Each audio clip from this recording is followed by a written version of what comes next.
नमस्कार, मैं अभिषेक उपाध्याय। आप देख रहे हैं टॉप सीक्रेट।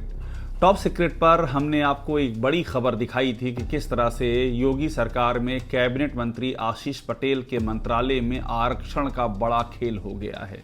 वही आशीष पटेल और अनुप्रिया पटेल अपना दल के, जो लगातार ये बात सवाल उठाते थे कि योगी सरकार आरक्षण के नियमों में हेराफेरी कर रही है, अनदेखी कर रही है, आरक्षण का लाभ नहीं दिया जा रहा, इस तरह के सवाल उठाए जाते थे। खुद आशीष पटेल के अपने मंत्रालय में आरक्षण का बड़ा खेल हो गया उनकी नाक के नीचे, और उनकी कलम भी चली है उस पर। यह खुलासा हमने किया और इस खुलासे के सामने आने के बाद आशीष पटेल ने इस्तीफे की पेशकश कर दी। मैं आपको दिखा रहा हूं चिट्ठी जो कि आशीष पटेल ने लिखी है अपने सोशल मीडिया पर, और उसमें यह लिखा है कि मैं 1 सेकंड में इस्तीफा दे दूंगा जिस दिन पीएम मोदी कहेंगे। तो आखिरकार ये इस्तीफे देने की बात उन्हें क्यों कहनी पड़ गई, ये नौबत क्यों आ गई, इसकी वजह समझिए। हमने इसी टॉप सीक्रेट न्यूज़ नेटवर्क पर हमने वो टॉप सीक्रेट डॉक्यूमेंट दिखाए थे आशीष पटेल के अपने मंत्रालय के, टेक्निकल एजुकेशन मंत्रालय के, और जिसमें ये साबित हो रहा था कि आशीष पटेल ने जो नियम थे आरक्षण के, उनको वहाँ पर दरकिनार किया गया। ये सीधा आरोप लगा।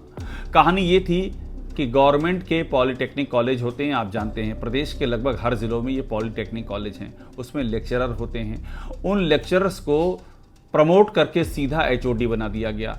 177 लेक्चरर्स के प्रमोशन किए, सीधा एचओडी बना दिया गया। उनकी जो पे स्केल 5400 के बैंड में थी, 5400 से बढ़ा करके सीधा 9000 कर दी गई।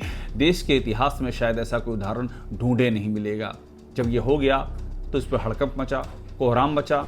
खुद आशीष पटेल के ओएसडी ने विरोध कर दिया कि आप ये गलत कर रहे हैं, और ये विरोध इसलिए कर दिया कि जो एचओडी की पोस्ट होती है ये सीधी भर्ती की पोस्ट होती है।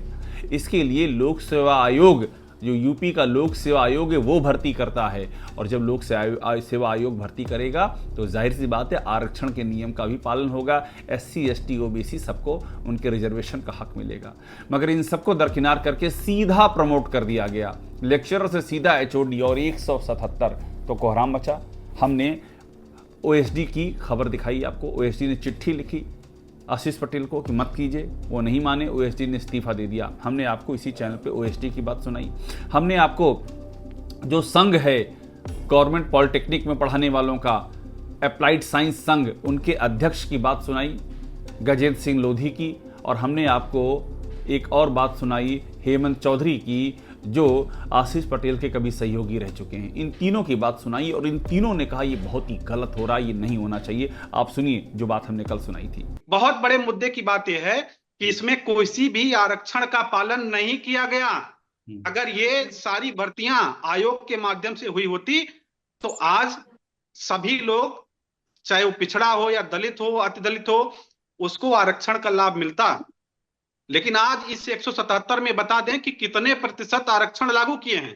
ये आरक्षण की बात करते हैं दोनों लोग पति पत्नी मिलकर के कि हम आरक्षण के बड़े नुमाइंदे हैं। आप आरक्षण कहां लागू किए हो? इसके मतलब आप आरक्षण के खिलाफ हो। अगर खिलाफ ना होते तो आयोग के माध्यम से भर्तियां करते जो है। तो मैंने माननीय मंत्री जी को समझाया था कि चूंकि सुप्रीम कोर्ट के निर्णय के बाद माननीय मंत्रिपरिषद के अनुमोदन के पश्चात नई सेवानुमानी 2021 बनी हुई है, जिसमें एचओडी का जो पद है वो लोक सेवाओं से सीधी भर्ती का है। अतः इस तरह का कोई कार्य न करिए जिससे जो है कि वो वित्तीय अनियमितता हो, और जो है कि जो हमारे क्वालिफाइड बच्चे हैं, टीचर्स हैं, उनके हितों पर कुठाराघात हो। मंत्री जी नहीं माने। हमने कहा कि ये नियम विरुद्ध है, इसको आप न करिए। अगर आप करते हैं तो आप मुझको हमारे अपने पद से हटा दीजिए। मैं इस वित्तीय अनियमितता और इस गलत कार्य में जो है कि आपका सहयोग नहीं कर सकता। वर्तमान सेवा जो नियमावली है AICTE की नियमावली, उसमें ये 100% 100% लिखा हुआ है पेज नंबर 3 पे कि 100% सीधी भर्ती का पद है। और निश्चित रूप से जब लोक सेवा आयोग से एडवर्टाइजमेंट निकलता तो आरक्षण वाइज पद निकलते कि इस कैटेगरी के, जनरल कैटेगरी के इतने हैं, OBC के इतने हैं, SC के इतने हैं। लेकिन अब फिलहाल जब हमारे अयोग्य प्रवक्ताओं को, इंटरनल प्रवक्ताओं को प्रोन्नत कर दिया गया तो उसमें तो आरक्षण की कोई व्यवस्था है नहीं। बात इतने पर ही नहीं रुकी। सवाल ये कि आखिर आशीष पटेल को इस्तीफे की पेशकश करने पर मजबूर क्यों होना पड़ा, और भी कहानी समझिए। कहानी ये है कि ये बात तो शिक्षा मंत्रालय तक गई थी। भारत में तकनीकी शिक्षा की सर्वोच्च बॉडी है all India council for technical education.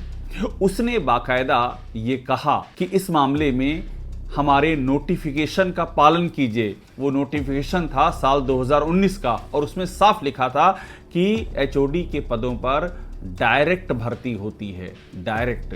इतना ही नहीं, हमारे पास वो कागज़ भी है जिसमें कि खुद यूपी में टेक्निकल एजुकेशन के डायरेक्टर ने इलाहाबाद हाईकोर्ट में एफिडेविट देकर के कहा कि ये एचओडी की जो पोस्ट है ये सीधी भर्ती की, यानी कि डायरेक्ट रिक्रूटमेंट की पोस्ट है। हम आपको वो चिट्ठी भी दिखा रहे हैं जिसमें लिखा हुआ है, एफिडेविट है कि ये डायरेक्ट रिक्रूटमेंट की पोस्ट है, एचओडी की पोस्ट लिखा हुआ है। इतना सब होने के बाद भी आशीष पटेल नहीं माने और आखिरकार ये सब हो गया।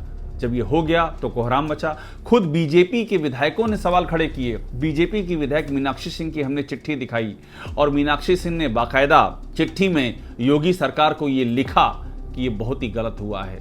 उन्होंने ये भी लिखा कि 50 करोड़ हर साल की ये वित्तीय अनियमितता है, गड़बड़ झाला है। हर साल 50 करोड़, बहुत संगीन आरोप लगाया बीजेपी की अपनी विधायक मीनाक्षी सिंह ने। हमने वो चिट्ठी भी दिखाई, हमने और भी कई सारे डॉक्यूमेंट दिखाए जो इस बात का इशारा कर रहे थे कि ये तो हो ही नहीं सकता जो कि कर दिया गया है। और इसके बाद कोहराम मच गया और आखिरकार आशीष पटेल को सामने आना पड़ा।